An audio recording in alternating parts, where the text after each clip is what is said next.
Welcome to Long Range Pursuit. Today we're at the site of our new, or soon-to-be new, shooting and training facility for Gunwerks. We've got a 250-acre shooting range, and we're just building the new shop that's going to go up there that's going to allow us to have a really state-of-the-art shooting and training facility with shooting stations, with interactive media, with downrange cameras. Everything's going to be pretty neat. We're real excited about looking forward to that and some of the new products that are coming, and it seems appropriate to take a minute and reflect back on what's brought us here this year. So today's episode is going to be a best of 2013. We've got a handful of hunts that we've taken a straw poll and decided these are our favorite episodes for the year. It's something that's a really big part of our culture at Gunwerks, is the hunting and understanding why it's important for a gun to behave and to do certain things. Because we're hunters, we know. We spend time in the field. We see those successes and we see those failures. So we're going to take a minute and show you some of these hunts. We're going to lead off with a once-in-a-lifetime hunt for desert bighorn. My brother Mike and I were able to go to Mexico last year, and it truly was an awesome experience. We have kind of the common scenario when Mike and I hunt together is he shoots the biggest animal, but I kind of make a better shot. So check out the shots and tell me if you think I'm right. Stay to it. We've got that. We've got some awesome mule deer and some really big elk coming as well. I think we decided this was a shooter ring. We're just waiting for him to stand up. You know, there's 9 rams up there. We just want to make sure we got the best one out of the bunch.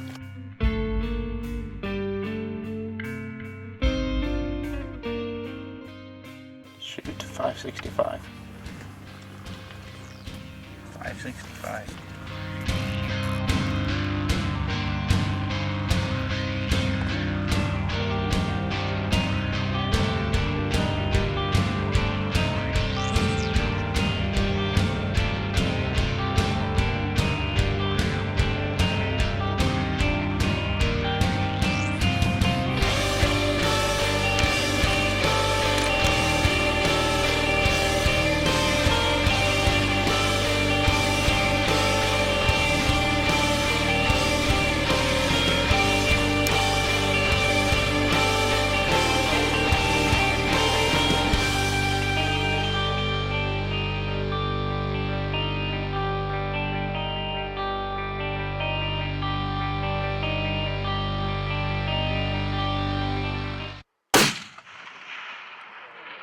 Coming back.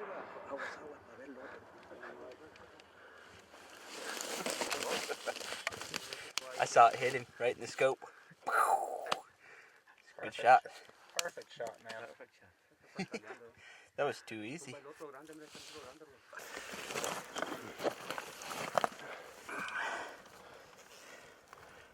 Pretty happy, man. Appreciate it. It's awesome. Thank you. Thank you for coming here. You're welcome anytime. Sweet. Okay. 800. I mean, he's shootable here, but we've got some wind. We've got some tricky stuff down the canyon. I don't feel comfortable taking a shot at this kind of animal at that distance. Just lay down. He just laid down in his bed, so we've got lots of time. We're going to keep our eyes on him. We're going to move up, try to close a couple hundred yards without busting him. That gives us a really solid 600-yard shot.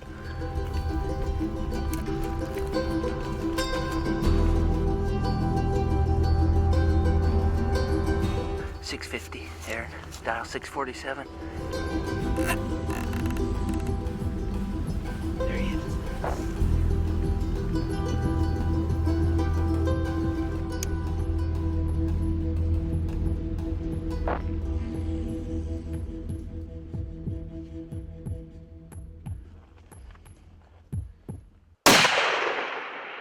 Dropped him.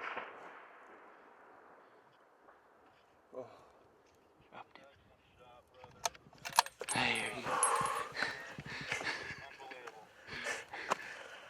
Oh, man. I had a little heart going there at the last second. I said, Aaron, calm down, dude. Well, this is a pretty awesome hunt, and it would not have happened if Raul wouldn't support Gunwerks as much as he does. He's got a lot of rifles from us, and he's been an awesome customer, and this is is hopefully a way for us to give a little back. He's a great guy.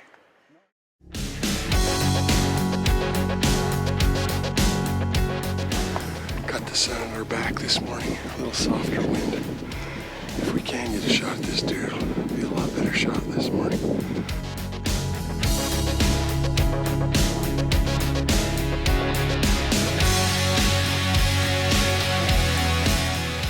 All right, checking the range, Travis. 840. Directed 840. Corrected 840. All right, we're there. All right. Got a minute to spin. All right. About a 3-mile-an-hour wind left to right. I'm gonna hold a minute and a half.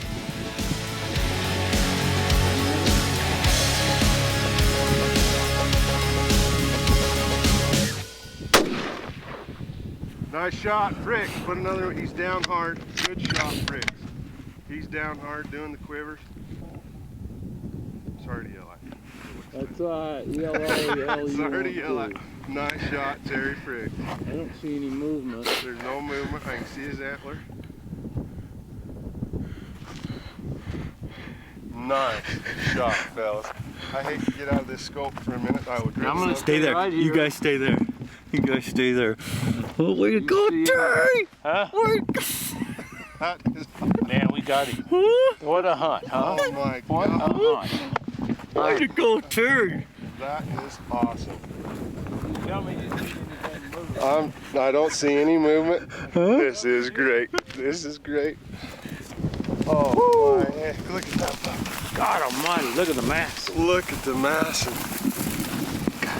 hooks and eye guards. Burning the width. Look at that deer. Look at that. Holy Yeah. smokes. That's a mule deer. Right there. Wow. Awesome. Yeah. Man, this is why we do this stuff. For days like this.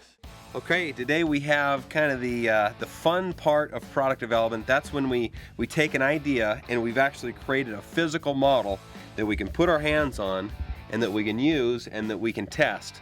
So I'm pretty excited today. We have one of our latest stock designs that we're developing for some of our new stock making processes. And I'm really excited about this technique that we've put together for generating models, you know, proving the fit, function, and performance in 3D, and then generating an actual prototype that we can feel and put hands on. Danon's got to do a lot of the kind of the build up to this moment where, you know, you put the hours into the CAD and you put the hours into getting the model. Why don't you tell us just a little bit about what this process looks like? Yeah, like Aaron said, it's been really exciting because we do a lot of our work on CAD program, do it in the computer, we can see what it looks like, but it isn't until you really get something in your hands that you know. And the whole point of engineering and product development is form, fit, and function. And this model, you know, we hit print, we get this model. It's a real neat application where it's got a honeycomb interior, so it's super lightweight. It's got a hard outer case. It really gives us that form and fit that we're looking for, so we can put our hands on it, we can see how it feels, and this is probably one of the lightest weight stocks you'll ever see. You know, our goal now is to test the function. So we kind of have a little discussion here in the shop about whether that, you know, plastic printed model is going to hold up to the impacts of firing. But we do have one of our chassis systems glued into the stock. We haven't penetrated that hard shell, so I kind of think that it's going to take it. It's got a lot of integrity in the model itself, and I'm the guinea it'll be pig. impressive. I'm the guinea pig. I'm claiming this right of first trigger pull, even though Danon's had just as much to do with the design as I have. But we do want to get a feel for how the stock behaves on the bags, because, you know, a gun stock can look cool, it can look sexy, it can have all the feel that you want, but unless it tracks well on the bags and it gives you that quick repeat shot, then the stock's kind of failed. Our goal intent is to reduce recoil, to increase shootability, and not just accuracy, but shootability. So hopefully this thing's going to pass the test and we're done on the modifications. So Yep. I got a couple shells. Let's see how it does.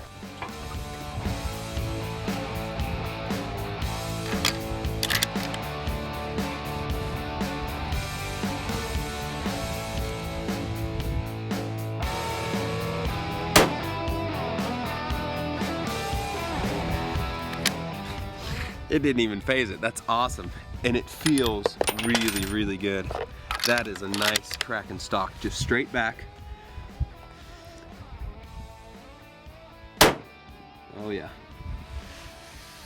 I like it. So we're looking for a line that pulls away from your face. We're looking for a stock that doesn't torque too much. And this is a very symmetrical stock. And it feels like we did it. I like it. I like the way it performs. I'm very pleased. You did a great job, Dana. Thank you. It looks really good on the recoil too. Yeah, looks great. Hey, I think we got it. You guys are gonna see this in production next year. Very cool.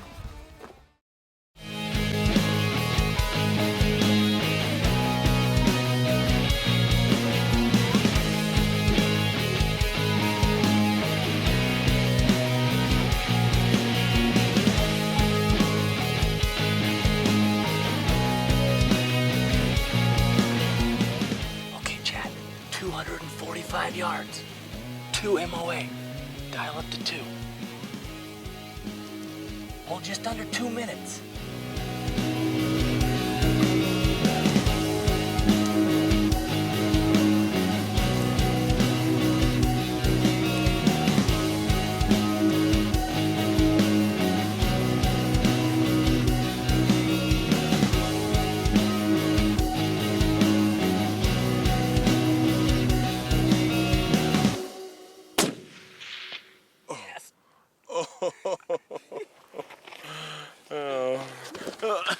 Dude. My first toad. Thanks, Aaron. Dude. Could you hear us going? Yeah, dude. Shot right through it. Oh yeah. Thanks, brother. Man, I love awesome. you guys. Gunwerks, like, what other company do you have the owner and the marketing guy come out in the field and allow you to shoot your very first animal? Oh yeah. Great mass down low, great cutters. Look at them turn in. Nice heavy. Yeah, 5-inch on that side. A little bit shorter on that, about 4. And look how massive he is up here. This is where you get a whole lot of This score yeah. is up here. 'Cause a lot of them just peter out and just get tiny. This is what you were seeing. Yep. That's a really nice one. Really? It is. Awesome. Yeah. That's a really nice one.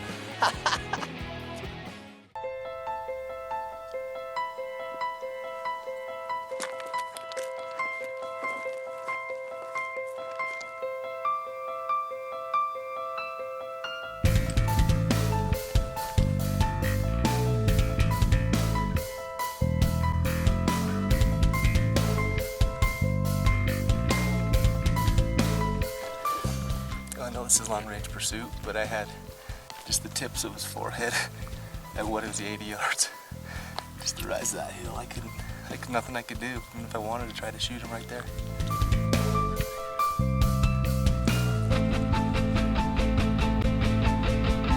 Let's get down there and let's get him.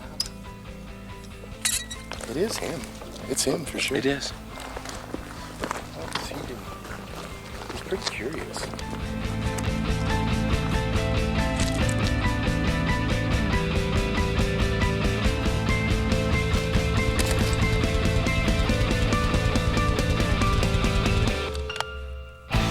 Okay, he's 481 yards and 16.2 minutes of angle.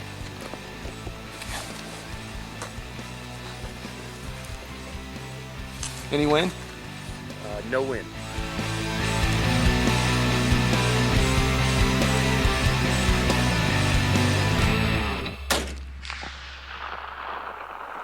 Right behind him. I held no wind.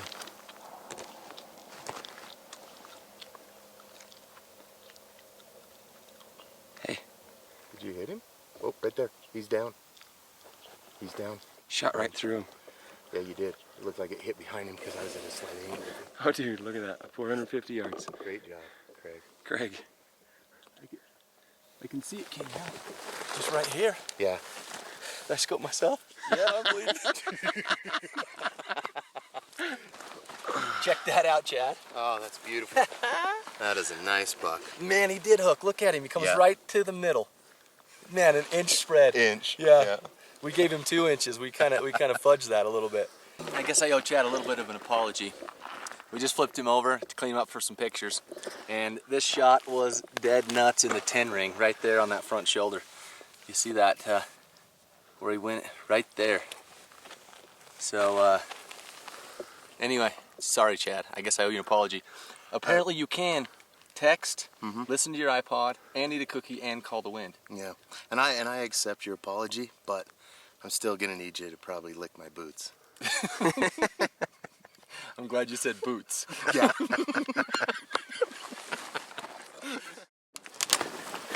They're kind of at a steep uphill angle, so I'm going to have to set you up on this bag.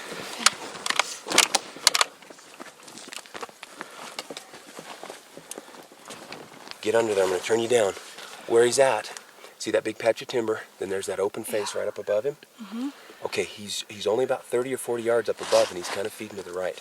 See if you can get on him.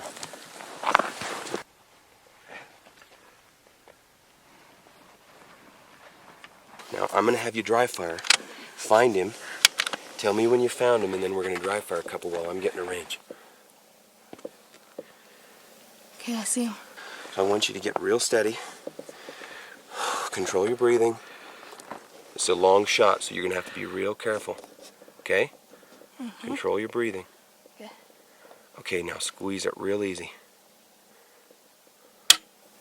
How'd you feel? Really good. Yeah? Do it one more time, and then we'll get serious. I've got 1376 on my yards.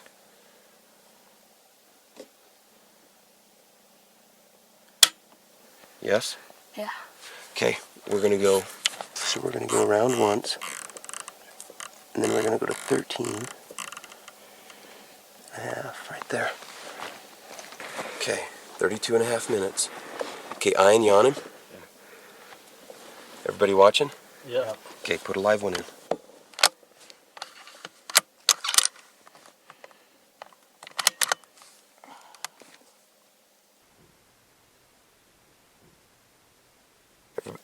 Everybody get ready.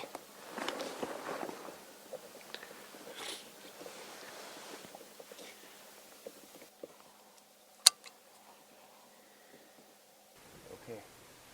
Squeeze it real easy, bud.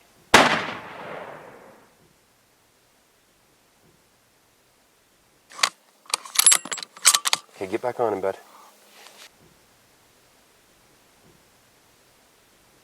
Hold right on his shoulder. Wait till he stops.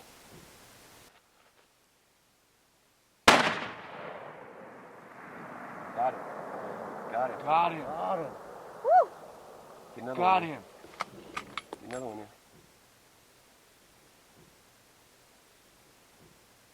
There you go. Got him. Dead? Nope. He's going down though. He's hit hard. Dude, you smoked him? Dude, I can't believe you shot that far at your first elk and smoked him hard. Good shot. Thanks. Way to correct and get back on him on that second shot.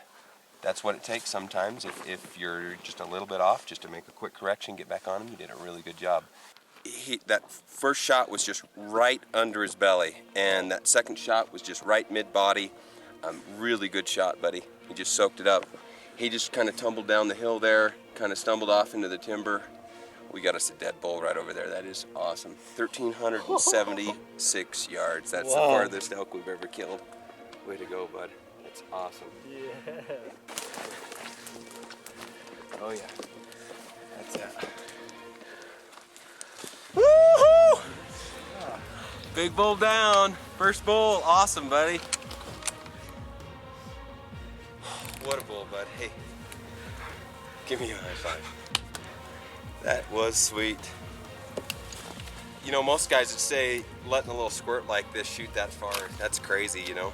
But we've got our ranges set up. We've got targets steel set up out to 1,000 yards, and then we've got one little gong.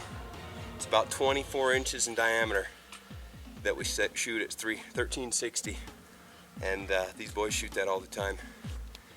So it's doable. You practice, you get a pretty good feel for it. You know, he was putting them right where they were supposed to go this morning, and had to make one small correction for a little more wind and elevation, and put it right where it was supposed to go.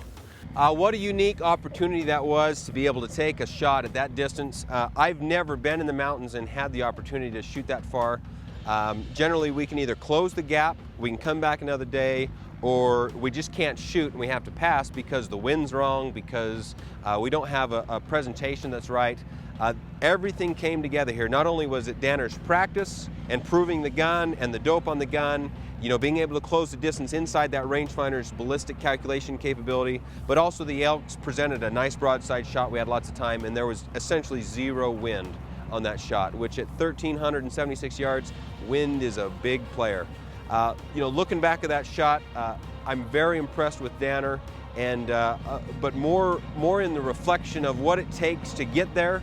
I want to just encourage everybody to continue to self-educate, to take the time, spend the time in the field, shoot your gun, know the results, you know what your limitations are, so that if you do get a chance, you know, where it's a do or die, go home empty or go home successful, that you'll know that you can take that shot, just like Danner did. Now, looking forward, you know, that's a great review. Looking forward, we're very excited about this new facility and the opportunity it's going to give us to offer some cutting-edge instruction and training in a facility that is really unmatched here in the West for long-range shooting. Join us for next season's 2014. It's going to be bigger and better. Hunting apparel for long-range pursuit provided by Sitka and Kenetrek Boots of Montana. License applications made through Cabela's Tags. Brought to you by Gunwerks, G7 Optics, Night Force, Hornady, Flatline Ops, and Caldwell Shooting Supplies.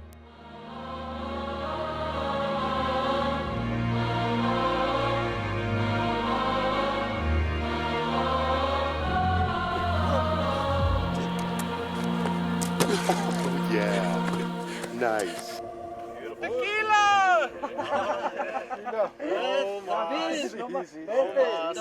Hey, give me one more 5, bud. That's pretty cool. Good job.